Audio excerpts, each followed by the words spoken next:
Hi guys, welcome to CrohnsCast Live. Thank you for joining the show tonight. We're going to be talking with Nico, also known as Stomasten, and all about his story with Crohn's or IBD and having an ostomy, and how much passion he has for fitness.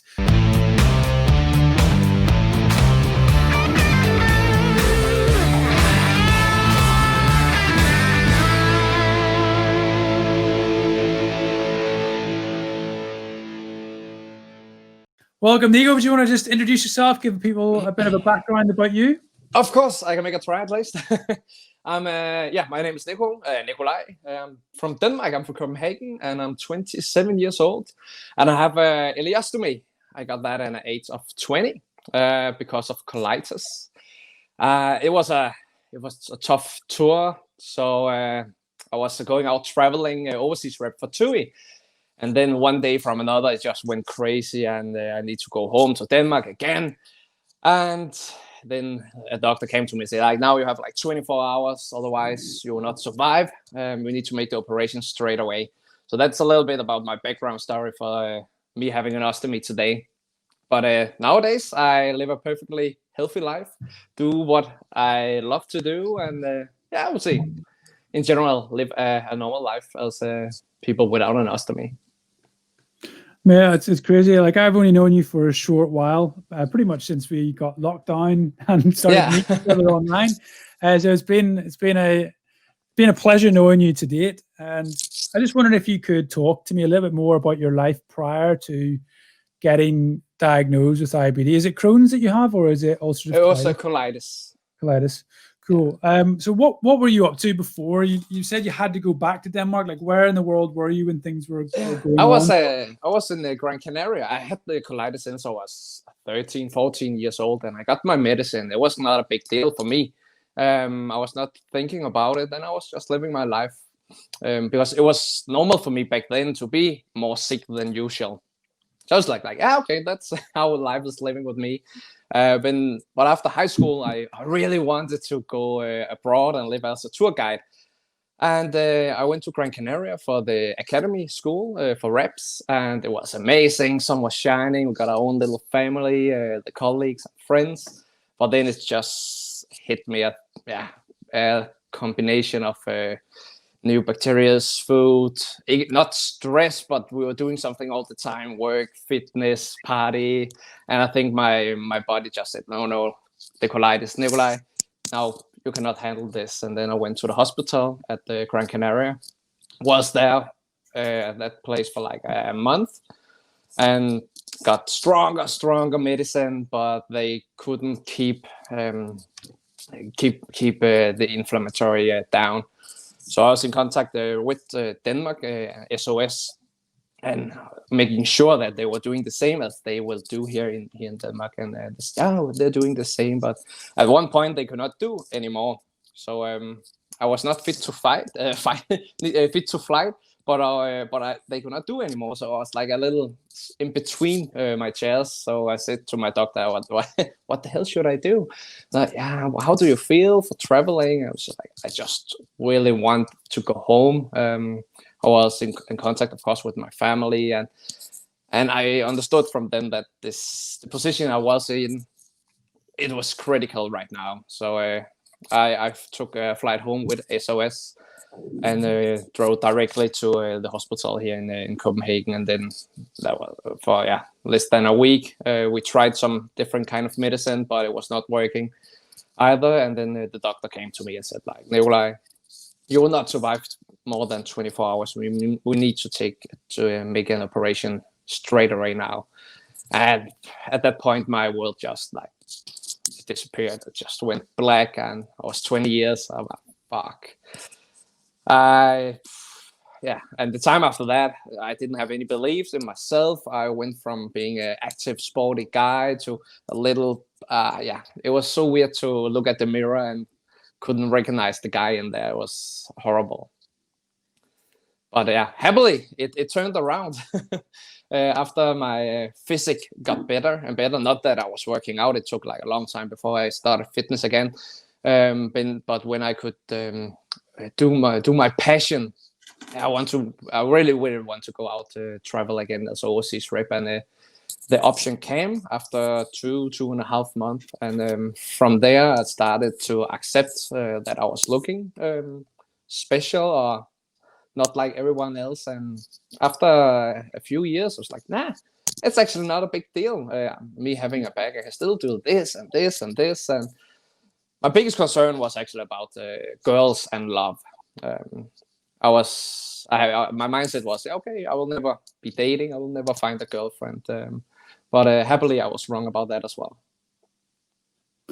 Yeah, that's amazing. And like quite a number of people I've met recently, your story and how you ended up with your ostomy is quite almost like an emergency surgery. Although you did have a prolonged amount of time in the Canary Isles where things weren't working out, the sort of 24 hours of it's got to come out is a really short space at a time. And you mentioned that you found yourself in a really dark place. Do you know why that was, or what was the main sort of triggers for you on that? I think the biggest thing was I have like my idea about how I should live my life and all my values, what I stand for.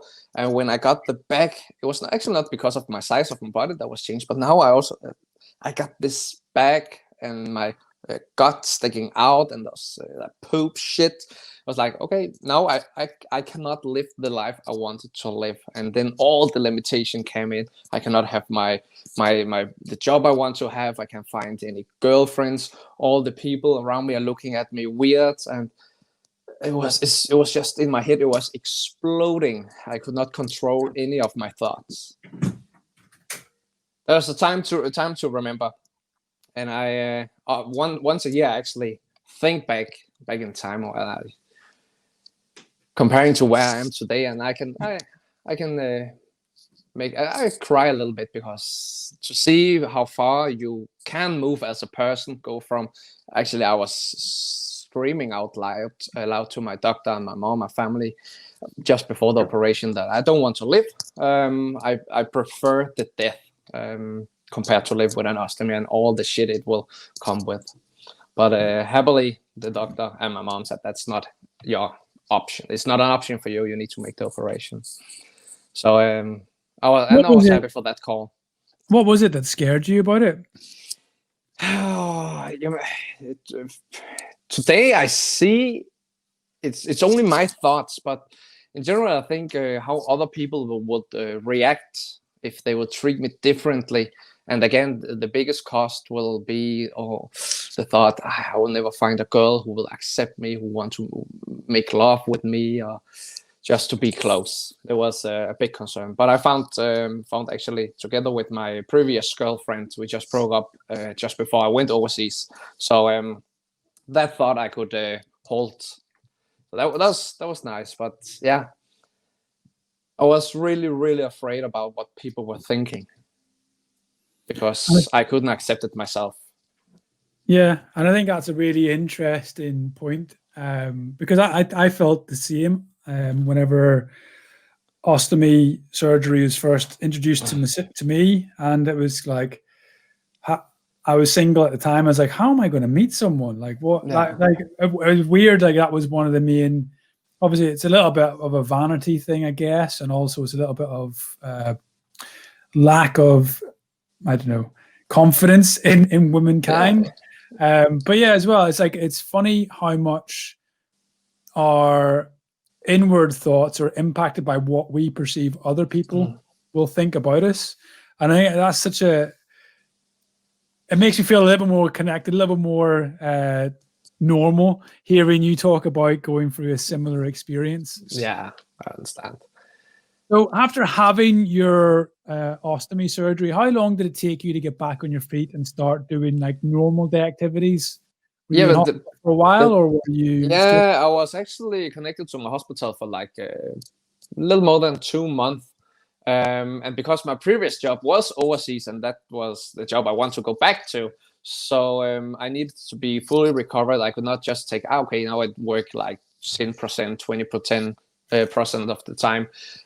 So I was back home recovering for like 2.5 months, and then I wrote back to my my company, TUI, like I'm ready to go overseas again. I was so passionate about it, but it was not for sure if I could. Maybe there was someone who took my place, but after I wrote them 1 week after that, they were like, Nicolaj, we still got your own your apartment, your colleagues, Gran Canaria, you can move back and do your job. And I was like, oh, I was in tears. It was, yeah. I also normally say that was one of my big help package that I could continue to live what was my dream back then as an overseas tour rep. It was what made me go on my feet again. Indeed. And just like, I'm not really entirely sure what an overseas rep does. I know I've got I think I've got how would I say? I think I've got some sort of an idea, but I'm not sure entirely. Like, I've met the odd like holiday rep whenever I've gone on a package holiday, so to speak, and things like that. But never really. I've always kind of done my own things. I'm not entirely sure what reps do. So if you could let me know, of course, what your job actually entails, that'd be really interesting. Yeah, maybe because normally when I tell people like, you're like a pizza guy, and I definitely not. I was a rep for TUI, a big company. We took care of everything when people were traveling charter. When they arrived with the flights and the bus transportation, the excursion service, any kind of request, and when people have problems, and they do have a lot of problems. And then there was a lot of selling as well, but in overall, our job was to make sure that our guests had like the best vacation ever. So it makes it easier when the sun is shining and some drinks in the evenings. Oh, we also were partying, but not meanwhile. We were at work, but it was a big community of reps at the destination, so we had a lot of fun. It was a special and really good time. But we took care of the guests coming here, so they feel secure about the new culture and everything. And are you still doing that job now in Gran Canaria? No. I'm back home in Denmark. It's like 7 years ago. I was traveling in Gran Canaria, Lanzarote, Turkey, Thailand, and then I took half a year in Stockholm in Sweden. And then I was like, okay, now I need to be an adult. I need to travel home to Denmark, make a little education, and see what comes from there. Yeah. It is funny how much you sometimes feel like you need to grow up when you're having so much fun. Yeah, it's horrible. But the reason why I actually took home was also because of a girl. I got a Swedish girlfriend, and I said like, oh, now I got the destination Thailand and Phuket. I really need to live in Thailand, and the food, the service, massages. And after that, I was like, okay, I'm coming home. We're moving to Sweden, and I will take care of my love life. But it only lasts for half a year, so I took back to my family and friends here in Denmark. Well, it's an adventure. Just going to your return to work, how did you find that? Was there, because obviously it sounds like the job requires a lot of energy. It requires you to be sort of outward facing, to be high energy and involved in a lot of different sort of strands. So how did you manage that with coming back from your surgery? I know you had a few months. Yeah. Do you struggle with fatigue or anything like that? Actually, for me, it was not a big issue. Before my operation and after when I was fully recovered, I always have had a lot of energy. So I was suitable to do the job. I can imagine that just the time just after the operation and the beginning of my guide career again. I don't remember it that well because there was a lot of new things and the world turned upside down 2-3 times maybe. But I took it slow because I also want to go to the gym after I come back to Gran Canaria. But I was told by my doctor, because my operation was like a big one and my condition just before that was really horrible, so I should wait at least a half a year so I could recover, and at that point I have some more time to relax, so when I was doing my job I could have my full energy and still maybe have a little energy for a little drink in the evening sometimes. Yeah, that's incredible. Like I think you're very fortunate to be such a high energy person. Like you're enthusing me right now just in the conversation. After the day I've had with the kids, I'm just like going, Well, I was energy 0, and I feel like I'm maybe pushing up to a 5. Yeah, I'm happy to hear. We have some special water here in Denmark. Yeah, some special water. What was your fitness regime like then prior to having your serious bout of inflammation or your flare up, where you had to go back to Denmark? What were you doing fitness wise before, and has that changed since? Actually, when I was in the beginning of 14, 15, I started to go to the gym just a little bit, and from high school, it got serious. Not in any professional way, but I felt like I liked the energy and of course the pump doing fitness. But all the things I got outside the fitness, I felt like the energy, I'm just more focused and I'm being more happy. So from I was 18, I have been working out from 4 to 7 times a week. And in my best period it is around this 6 times a week. And of course, just before up to going overseas as a rep, working under the sun, I was like, okay, need to push this a little harder now. Want to have the 6-pack just before the ostomy. And then I took, of course, more than a half a year without any workout because I was sick and recovering.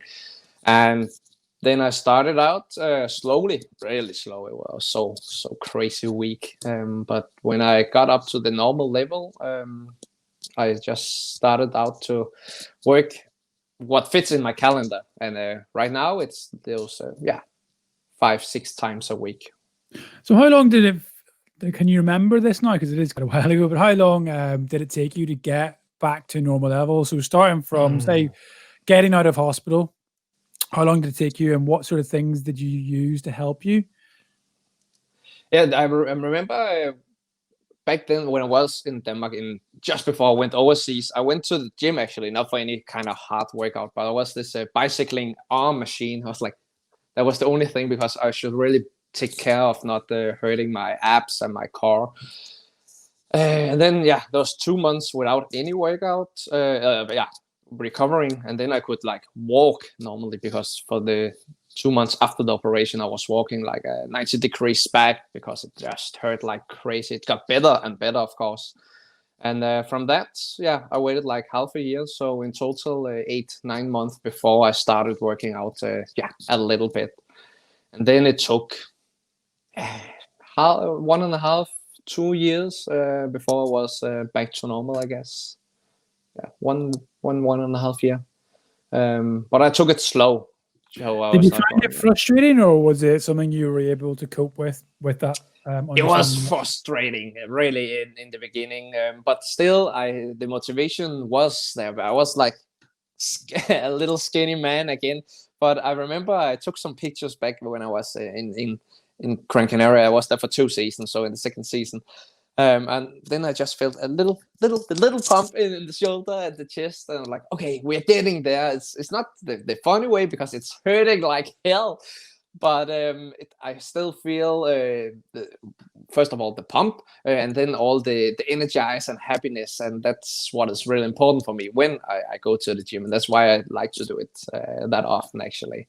Then it's a benefit that you can get abs if you're lucky, or a toned muscle here there.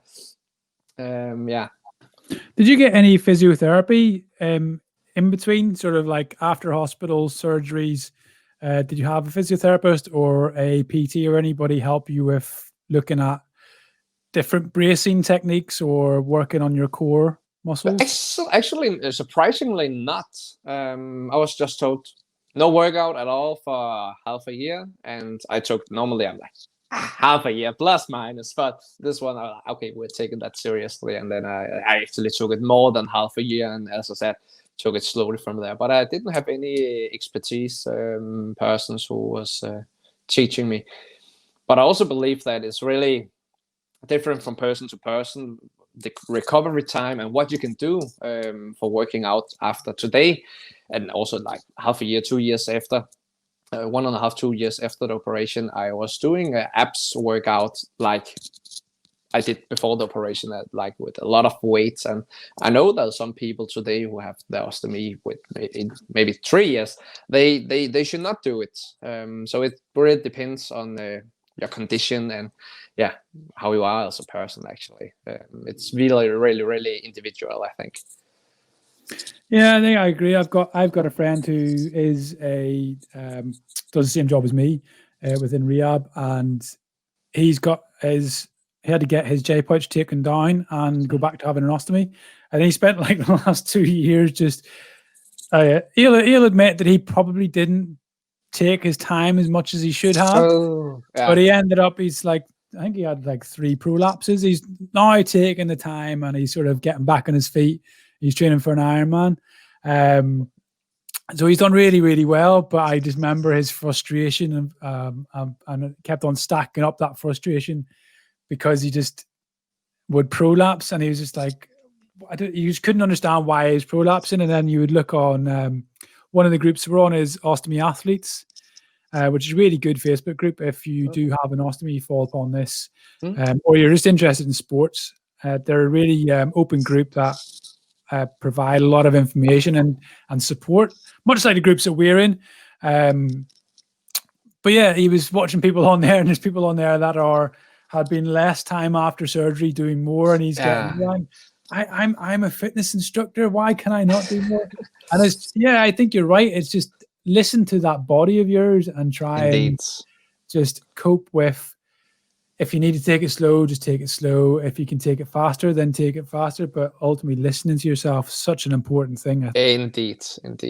I also believe that if you are in a good condition with your body and work out before the operation, you are suited well after. I don't know if that was the case with your buddy who was a personal trainer. Yeah, no, totally. Is there anything you've learned from having your ostomy and training that you chance do now that you wouldn't have done before? Like, I don't know, like hydration or nutrition wise? Is there anything you do differently now? Time of day, do you eat and stuff? Actually, I haven't have made any big changes because I think my body is really good to absorb all proteins, vitamins, and so on. And I drink in general a lot of water during the day, so I'm not getting any hydrated or something. So it's not having my biggest concern. Also because I got my full length of 8 meters of Crohn still, so I'm really happy for what I have inside here. So for me, I'm not feeling it's a bigger deal compared to what I hear from a lot of other people. They need to drink more water and think about actually more about what they are eating. Some people can be limited on that. I eat more or less everything actually. I need to make sure I'm chewing it a lot so I don't get stopped, but I have learned that after a few mistakes. Yeah, totally. So just to get my head right, have you still got part of your large intestine, or have you got all of your large intestine removed? Yeah, the large one they took. So I have an ostomy, but I have like 8 meters of that, so I can absorb most of the vitamins and proteins and so on. Yeah, you mentioned you drink quite a lot of water. Do you ever find there's issues for you with output when you're training, or just generally, like after workout, you might consume quite a bit of water? Do you find there's an issue any you have with output at that time? Actually not. Only I'm like peeing like one time an hour. That's nothing about my ostomy, but food and drinking the water so on. It's not in my concern. I think I'm a lucky one at that point actually.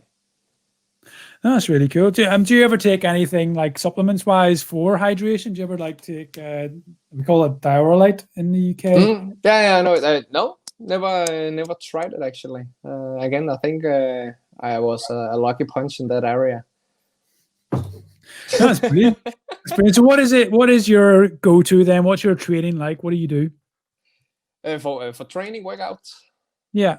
It's basically the gym. I go to the gym, I said, like hopefully 5-6 times a week, and it's just what people will call bodybuilding, I guess. So I take the weights, pump it, relax. I'm not that into cardio. It's too tough. So at this I found a good way for working out for me, and like push really hard, and then I can just relax a little bit and listen to some good music. So it's basically the culture here that's really popular in Denmark. I've been for many years. That's brilliant. That's brilliant. So how have you managed to do your training then? What sort of stuff have you done recently? Because obviously the gyms, in fact, have the gyms been closed in Denmark, or have yes, sad. It was so tough. So what have you been doing? How have you been filling this time? Actually, I started running. I bought myself a little smart watch so I can plug in some headphones as well. But I really don't like to run. It's so horrible. It's really nice afterwards, and I got all the energy and so on. But it's tough. I haven't been running since I was like 18, so that's a tough one.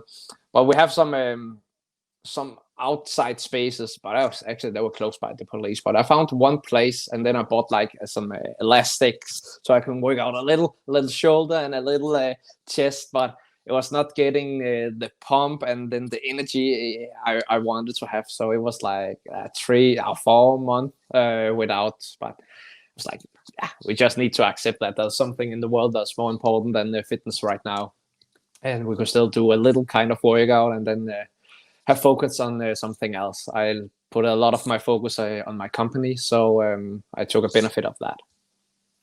And just for the guys watching, what is it your company actually is? What do you do? Yeah, I just educated myself. That's wrong to say, but I took an education for being a life coach. So I tried to coach people with an ostomy actually to live their life to the fullest, so they don't have any limitations up in their heads, as I had back then. I can't get any girlfriends.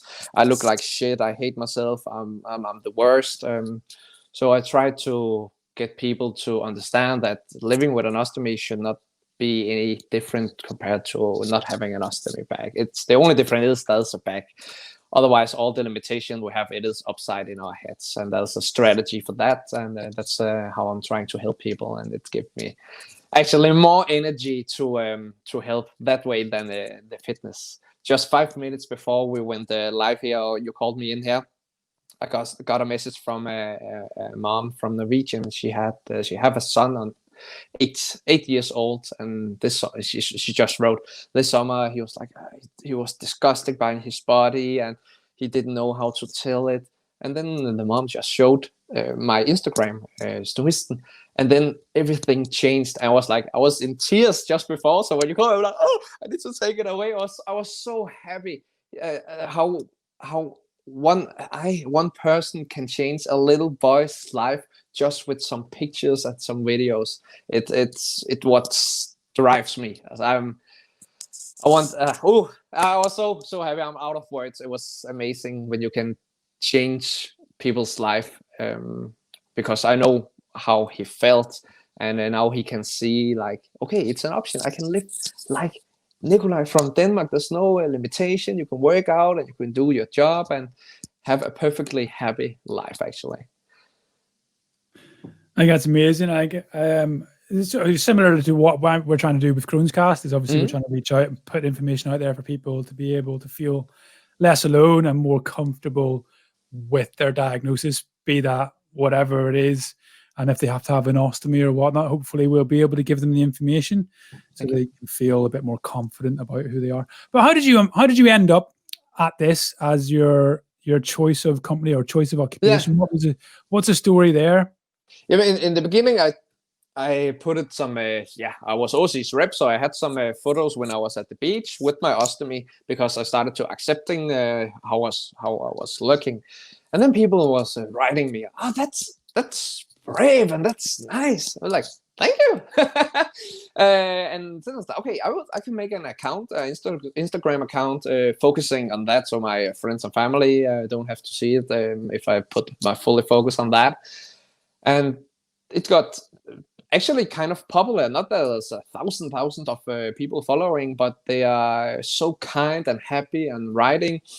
And then back 1.5 years ago, I had an idea that could be fun if I could use more time and do a bigger difference. So, okay, I'm starting a company. Didn't have doing any business plan or research. I was like, but if I add more time and money into it, I also need to do more, and hopefully I can reach out to more people. And it actually got a cooperation with Coloplast back here in Denmark and in a global department. We did a lot of SoMe last year, but it was actually my mom who triggered me, because I also told her of all those nice messages I got, and she was like, Nicolaj, you need to do something more. You need to go out and spread the word and tell the story and inspire. Okay. I promise, Mom, I will do that. So that was actually my Kickstarter. Oh, that's brilliant. I love that it's the mother that came in and gave you a kick. But she was my coach back then. She was the one who took me from the worst time to like, Nicolaj, you need to have your goal, and you have your limitation. Have a look at it. How can you like destroy them or accept them? And we took it from there. So she was a big help and inspiration for me. So how did you end up working with Coloplast, and what is Coloplast if people are watching? Yeah, of course. Short Coloplast are making products, ostomy bags, plates. So all I have attached to my belly here is from Coloplast. My idea about going up to them was because I want to make a cooperation with the hospitals here in Denmark. So I just wanted to have a walk up to Coloplast and say, hey, couldn't it be nice if we were saying we were working together somehow, and then we could make some cooperation and help out at hospitals? And say, hell yeah, of course we will do that. But we need to do something more. We need to make some social media. So half a year we were making blogs and videos and a photo with tips and tricks, what to do when you are dating, what's good to eat in the beginning and afterward, what should you do with your recovery time. All the knowledge I have, we just try to spread out to people in the world, actually. That's amazing. And like the amount of stuff that you've done in such a short period of time as well is like, it's unbelievable. What sort of social networks or what sort of social things can people find you on other than Instagram? Actually, I'm putting a lot of effort into my Instagram, Stomisten. Then I am on Facebook as well, but not so active. But it's the most used here in Denmark. But then I'm doing some online things, videos, mentor videos. But sadly for now, it's only in Danish. But I have something on the board here, so hopefully we can do something bigger when the time is right for that. So what's the biggest thing you've noticed from doing your sort of life coaching for people with IBD and ostomies? What's people's main concerns, have you noticed, or what sort of what do you feel people will get the most benefit from you? I think the one thing I hear a lot is they're saying, I'm ugly with my ostomy, I'm gross. I'm asked them like, okay, I'm here. I'm just here. Is that general for all with an ostomy? For me, for an example, am I gross because of my ostomy bag? No, you're not gross. No, okay, but how can it be you are so tough to yourself then? Yeah, I don't know. So one of the biggest thing is we are putting a big negative hat over ourselves, including myself back in time and all the clients I have. And the other big concern, of course, is what are other people thinking about us? And then there's at that tree, there's a lot of different ways: girlfriends, dating, friends, new job, colleagues. When you go to school, how do you say it? And then of course there's the physical things. But the physical things, I cannot help with that. Coaching wise, I can do it with mentoring and say, okay, I would recommend you to do this and this if you have pain or you have difficulties with some food. But otherwise, it's the two biggest concern that come with it. Is I think in general we have like, it's the overall box people are having as a concern, and then we just need to split it out. And what I see, a lot of people after just one coaching session when we have we talk as we do here today, 2 points is really important. One thing is that they can see another person, me. Okay, you're doing well, so they like it. It is an option, and then we break a lot of those demons they have up in their heads and limitations they tell themselves, and then we find some other ways so they actually can live and reach their goals. So actually, one session can it have turned the world around for a lot of people. But normally we say coaching is between the sessions. So if you are new with an ostomy, I will normally recommend to take like 5-10 sessions. And then we can really move mountains. That's incredible. It really is, like, it's such an amazing piece of work. What did you say? Did you say 12 sessions? Actually, I'm making a program right now for 3 months where there's some coaching sessions, and then there's some mentoring as well. Like we are talking right now, we are saying, oh, this is a good thing to do, and so on. So making a structure, because I believe I was more or less accepting my condition after half a year. So if you're getting like professional help and have something you can look up to, I think it's I believe that is an option to do it in like 3-4 months, because they get a lot of tools. So it's not like, okay, after the 3 months, boom, you need to continue working with all the things you have learned during this period. No, totally. So how frequently would you be in touch? It'd be like once a week or so, or would you get in touch with, is it like an intensive course, or is it? Yeah, this one will be intense. So it will be once a week. At some sessions, there might be 1.5-2 weeks in between, because it's some heavy shit where you really need to like, okay, I need to think about this when we're talking about values. If you need to change your values, why the life values, how you live your life, and you need to find the progress to implement new values and how you need to live with them. But it is 3 months where we like go crazy and turn the world upside down. It's a journey. I just have been on my own, because I took the education. It took actually, normally it's half a year because of Corona, I took it online. So it was like 3 months, and it was amazing. So even though it was my coaching education right now, and I'm fully happy and everything about my ostomy, just this journey when you look into yourself and try to reach some new goals and just learn how you see the world, it can change everything, how you see people, and yeah, it's just magical. It's I'm a big fan.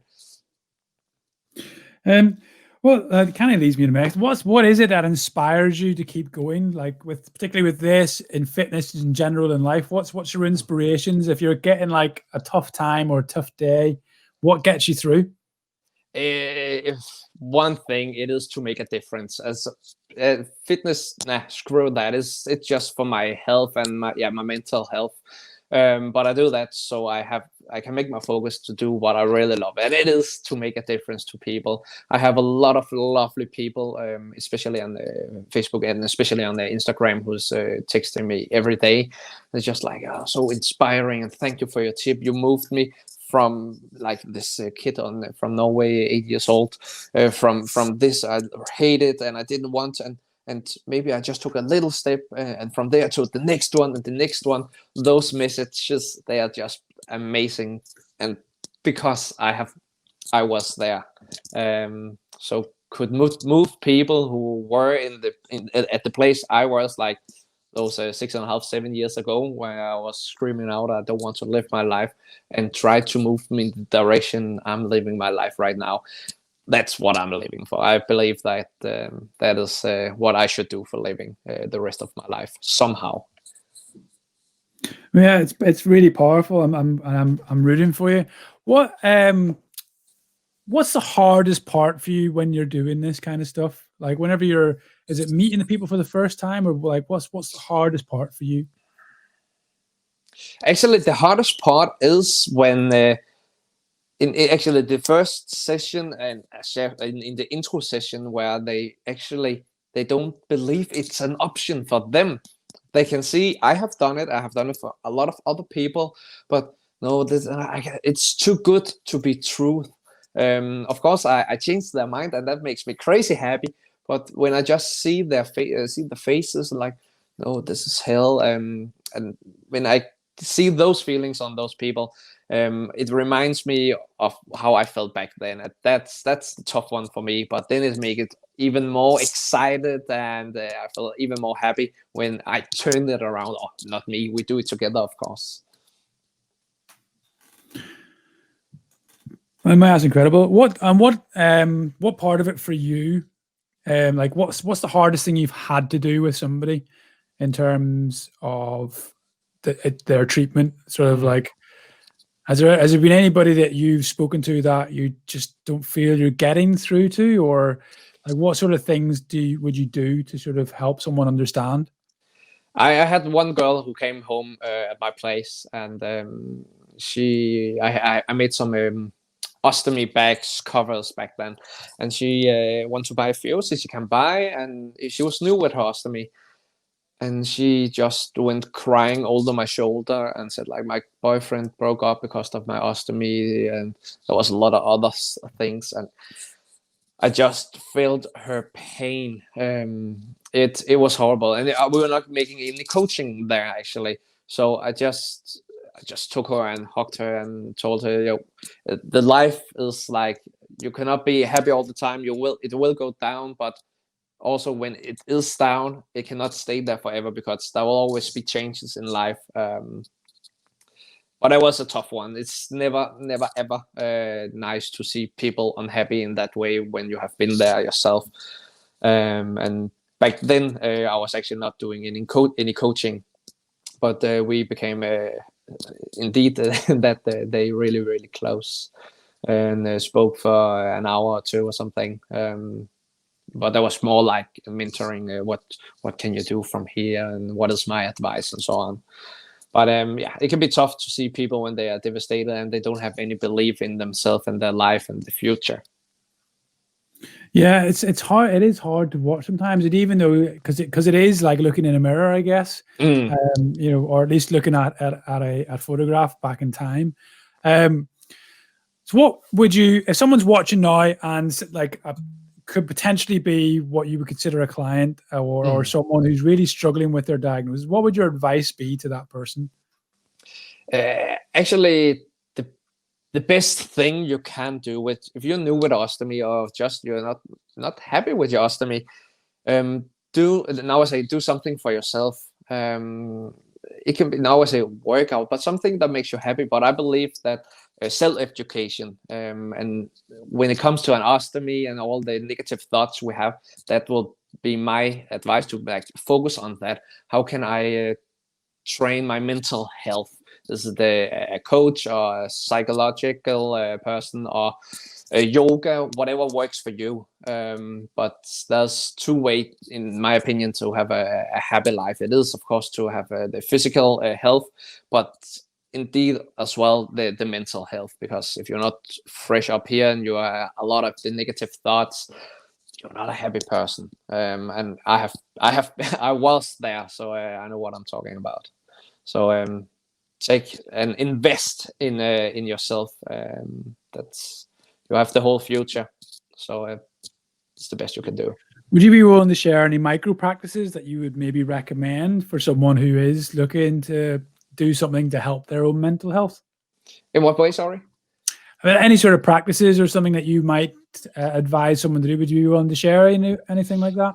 The fun part is I got a lot of course, now I'm a coach, so I really think it's a nice area to start in, because coaching is focusing on now and the future. We can also go back and see what do we have some power from the past, compared to people who's dealing with psychological. They go a lot of back in the past, but normally we get the ostomy right now, so we just need to have focus on, okay, what is it we're having right now? What are we dealing with, and what can we do from here actually? But again, like ostomy and how we are designed inside, what's working for me is maybe not the same for the other person, but work with the mental health. We have here in Denmark, especially, have a lot of focus on that the last 4 or 5 years, because it was a health we have like forgotten. We have a lot of fitness and healthy food and so on, but we were not thinking clear, so we were not practicing our mental health. And what sort of stuff do you find works for yourself? I know a lot of people talk about journaling or doing sort of meditation or mindfulness stuff. What sort of things do you do to help with your own sort of mental health? I will be lying if it was not fitness is now, of course, that's also physical, but for me, it's a big part of it is the mental health.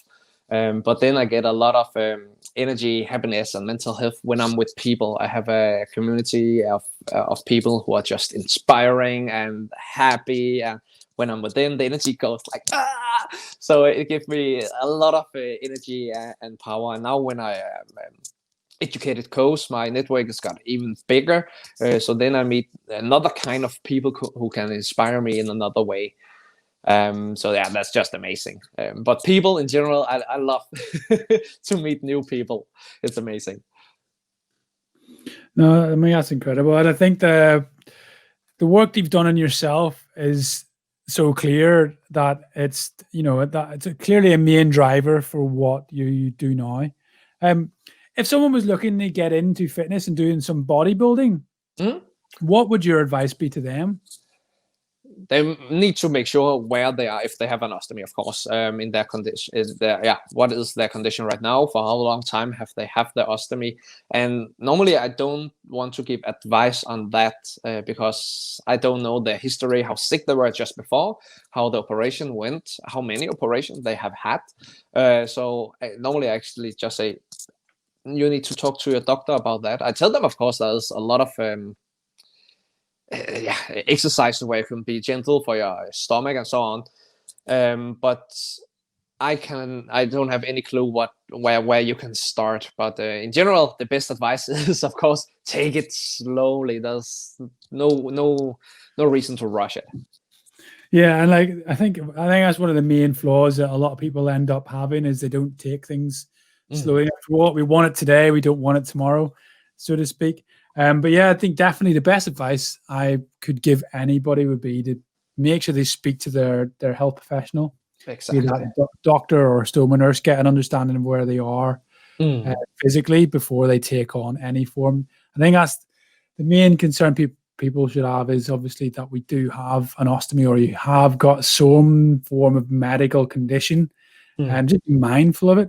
It's not going to be a deal breaker. I mean, I don't know how you feel about it, but I do know that some people feel like it is a deal breaker. You mentioned that earlier. How did you overcome that? In what situations?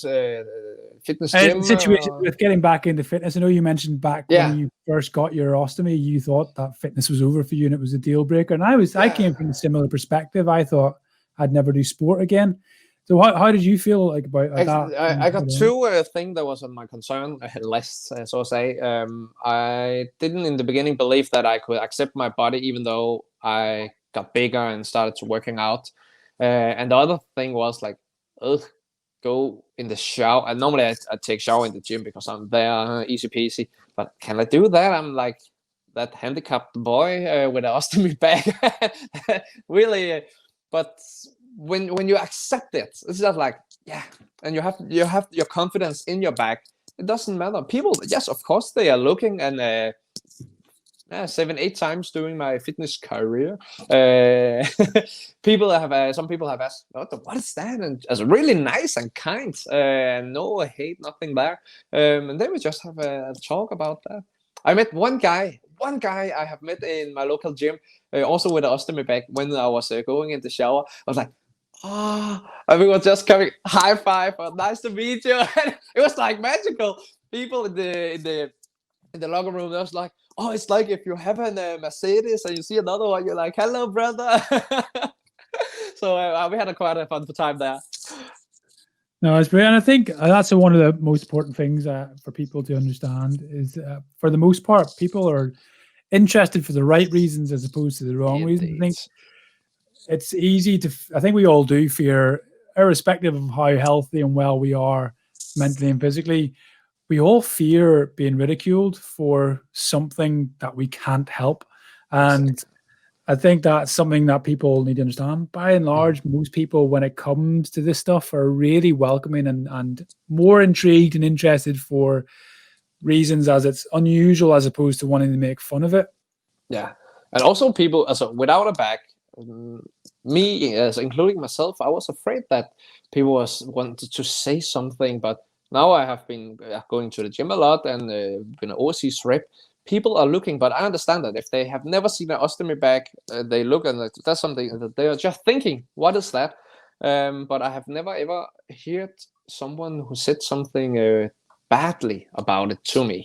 And when that's going to be the normal thing, you're getting some new classes on, it's like, okay, all I thought in the beginning when I got my ostomy, all the limitations and what people were thinking, what I thought they were thinking, actually, it's not true. And if you really want to figure it out, go ask them. What is the worst that can happen?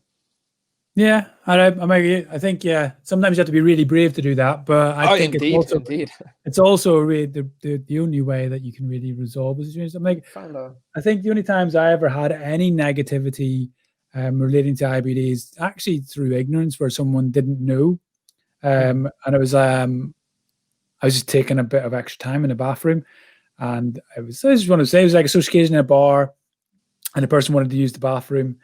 And I'm trying to sort out a bit of a bag issue that I was having.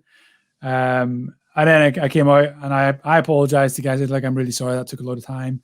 But I've got an ostomy bag, and showed him the ostomy bag. And he was like, he was aghast that he'd behaved in the way that he had, because obviously with the door closed, he had no idea what was going on behind that door. And I think that actually, that situation is probably one of those life lessons for people that you never know what's happening behind that door or inside someone's head, and it can really be helpful to try and understand that maybe that person just, and I try to believe that most people have good intent, and if their intent is good, then what they're doing is probably a misunderstanding as opposed to actually being something that's openly and decidedly wrong.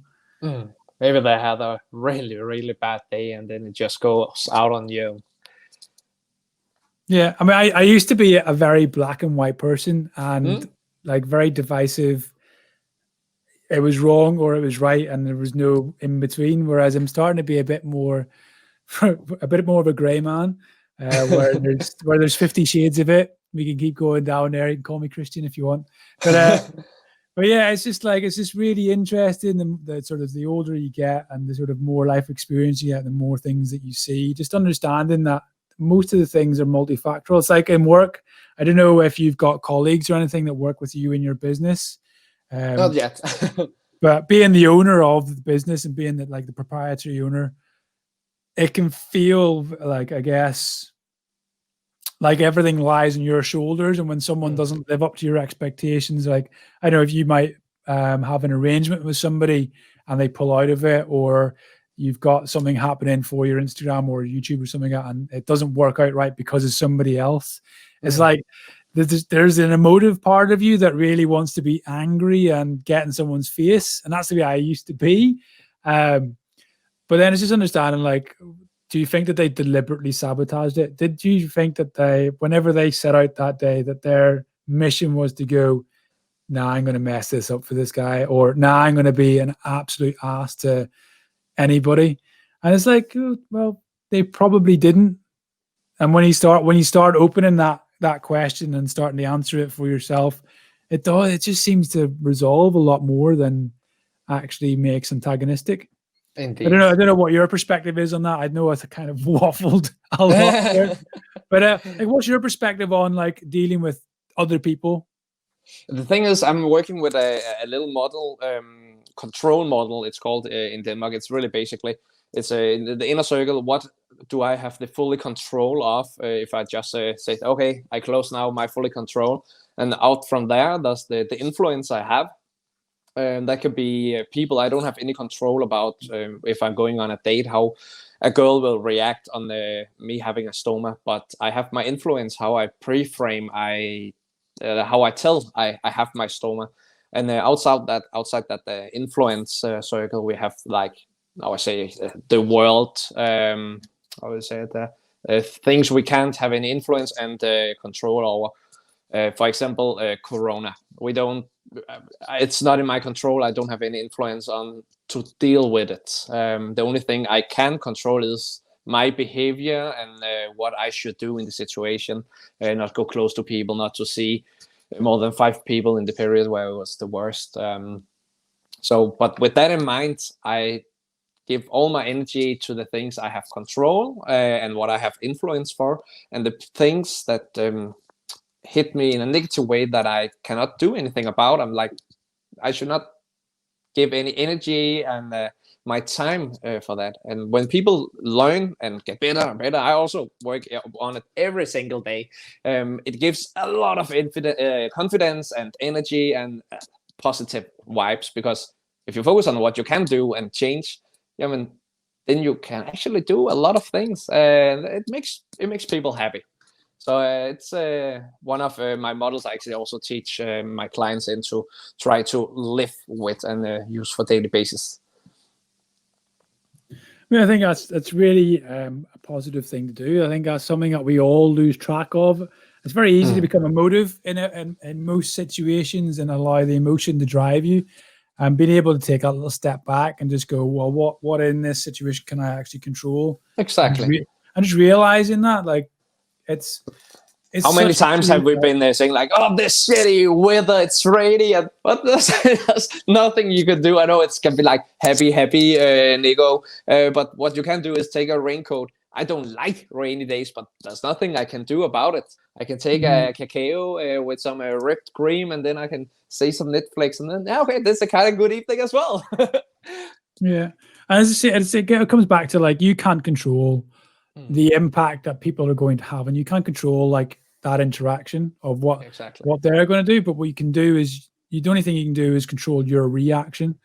And it's like one of the, I can't remember his name now, but one of the mindful coaches that I kind of follow on social media and things like that gave a really good analogy of having a car crash. So you're on a roundabout, you pull out and a car hits you. There's no way you could have foreseen that. There's no way you can control that situation. But what you can do is control your next action. Exactly. And that's, you know, when you start to think about that, like, and then add in the factor that, do you think that person was deliberately driving around that roundabout with the intent on hitting you?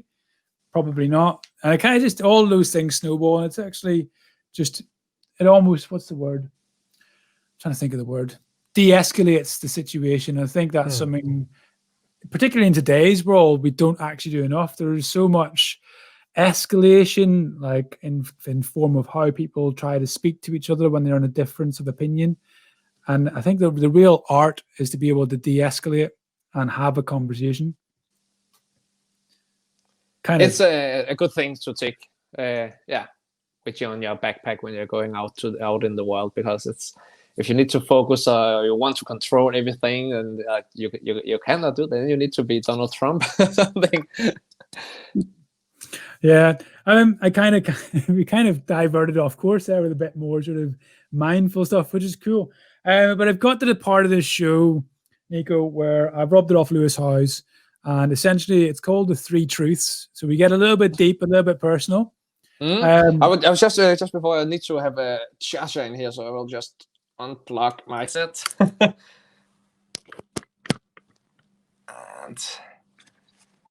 so perfect. And you can still hear me? Yeah, I can still hear you perfect. So the 3 truths, it's your last day many years from now on Earth. All the work you've ever done. So your Instagram is gone. All of your creations that you've made are gone, or somehow lost. What 3 truths, like life lessons, would you leave for the world to know? What would the most valuable 3 life lessons or 3 truths be for you? I have one thing I actually learned just around my getting an ostomy time there. It was, good things never end. They make a new beginning. It's a mindset for me I'm living every day. It's for me, you can, maybe for you guys it's like another thing, what you believe it be, but for me it's like, of course I know bad things happens because I cannot have control about anything, of everything, but I believe that there can always come something positive out of that. So that's actually my main thing, to believe in the good things coming. 3 things I want life lessons. Time is valuable. We again, with the circle of control, I try not to focus on what I can't control, because we only have like 20 hours a day. So I'm really trying to connect with all the positive things I can't find. So really the value of time, and then it's like just connecting with the right persons. And for me, that means getting a lot of energy, positivity. Normally we say that you are the product of the 5 closest person you have in your life. So that's a truth that can change a lot for some people when they see they have some unhealthy relationships, girlfriends, friends, or in the family. So that will be my top 3 to leave the earth when I'm leaving. Yeah, they're beautiful. Good things make new beginnings, and so they never end. The making sure time is valuable, I think that's really positive, and making sure your relationships are positive. They're like, yeah, proper things to live by, I believe. I'd just like to take a minute just to appreciate yourself, to thank you for coming on the show. I know it's, you're in your own time. I do this in the evenings, and it's really an honor to have had you on, and just your enthusiasm and your energy levels. Like you've buzzed me up now. I'm on a high, so I'm not going to be able to go to sleep now. But it was absolutely brilliant to know you and to interact with you on everything that you're doing, on the premise of helping others and to make a difference, is so admirable. And I just want to thank you on behalf of CrohnsCast and the general IBD community to keep going forward and doing what you do. It's brilliant to follow you. Thank you so much. It's appreciated. Okay, guys, thank you so much for joining us tonight on CrohnsCast. We have been chatting to Nico all about his life and his passions within fitness and just helping others and making a difference in the world. It's been an absolute pleasure with him on the show tonight and catching up. And as you can see, he has got so much energy. So if you are not energized after this chat, I don't know what will make you energized. So thanks very much for watching, guys, and we'll catch you on the next one.